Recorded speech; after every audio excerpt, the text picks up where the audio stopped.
मेरा मोहतरम बुजुर्ग दोस्तों अजीजों, तलबुल इल्मी फरीज़तुन अला कुल्ली मुस्लिम व मुस्लिमा, প্রত্যেক মুসলমান নর ও নারীদের দিনে ইলম শিক্ষা করা ফরজ, ফরজে আইন বলা হয়েছে।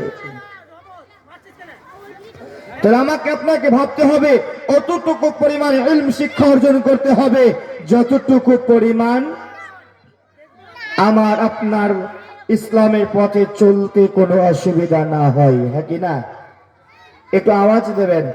যেহেতু আমাদের ময়দানে প্লেয়ার কম আছে, খেলোয়াড় নাই, তাই যে কোটা খেলোয়াড় আছে তাদেরকে নিয়ে আমরা খেলাবো ইনশাআল্লাহ। তাই একটু হ্যাঁ হো দেবেন, মাজমা আরো ভালো লাগবে, হ্যাঁ কি না? আমি তো গোলকি, আপনারা খেলোয়াড়, আপনাদের সম্মুখীন আমি বলবো। আজকে ময়দানটা কেন ভর্তি হচ্ছে না জানেন? আজকে রাস্তাঘাটে আলেম ওলামারা বলছেন রাস্তাঘাটের মানুষ দাঁড়িয়ে বসে ঘোরাঘুরি করছে, মেলা খেলা ঘুরছে, শুধু কেন জানেন? আমি একটা উদাহরণ দিই। ধরেন আমি মুস্তাকিম, বর্ধমান থানার ডিআইজি অফিসার। আমি বলে গেলাম যে এই মৌলানা সাহেব, ইমাম সাহেবটা আমার বন্ধু, আমার গ্রামের মানুষ। আমি বর্ধমান থানার ডিআইজি অফিসার, আর আপনাদের গ্রামে ইমাম আমার বন্ধু। আমি আপনাদের মাইকে এলান করে গেলাম, এই ইমামের যদি একটা কোনো ক্ষতি হয় আমি ডিআইজি বরখাস্ত করব না। তাহলে আজকে ইমাম যদি হাজার দোষ করে, ডাঙ্গাপাড়ার কোনো মানুষ সেই ইমামের পেছনে কথা, সামনে বা পেছনে কথা বলতে সাহস পাবে? পাবে, হ্যাঁ কি না? কারণ কি বলবে? ইমাম সাহেব দোষ করেছে, ডিআইজির কানে গেলে ডিআইজি তখন আলাদা ব্যবস্থা নেবে। কিন্তু যদি ইমাম সাহেবের বিরুদ্ধে আমি ষড়যন্ত্র করি, ডিআইজি কিন্তু আমার বিরুদ্ধে ব্যবস্থা নেবে, হ্যাঁ কি না? কারণ জানি এটা পুলিশের বন্ধু, তাই তো?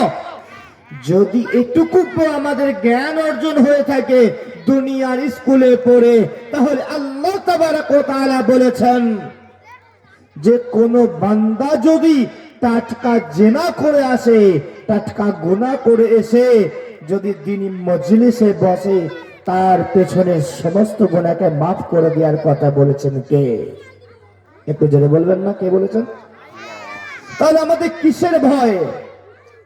আজকে আমরা রাস্তাঘাটে ঘোরাঘুরি করছি শুধুমাত্র আপনার আমার অন্তরে আল্লাহর ভয়, দ্বীনি তাকাজা নেই বলে। আজকে যদি আমার আপনার মধ্যে অন্তরে ইলমি শিক্ষা থাকতো, তাহলে আমরা রাস্তাঘাটে না ঘুরে বেরিয়ে আজকে এই জায়গায় বসতাম, তাই তো? মেরা মোহতারাম বুজুর্গ দোস্ত আছে, হযরত সুলাইমান আলাইহিস সালাম কে আমরা চিনি, সকলে নাম শুনেছি, তাই তো?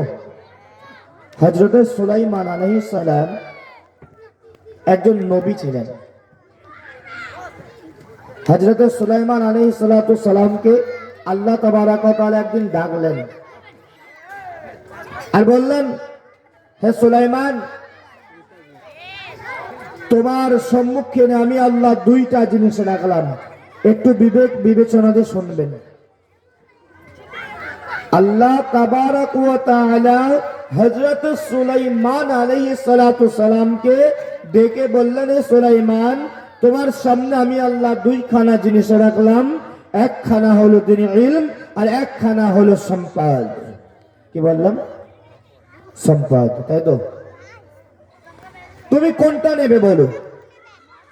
আল্লাহ তাবারক ওয়া তাআলা বললেন, সুলাইমান, যদি তুমি সম্পদ নাও তাহলে কিন্তু ইলমি শিক্ষা তুমি পাবে না, আর যদি ইলমি শিক্ষা নাও তুমি সম্পদ পাবে না।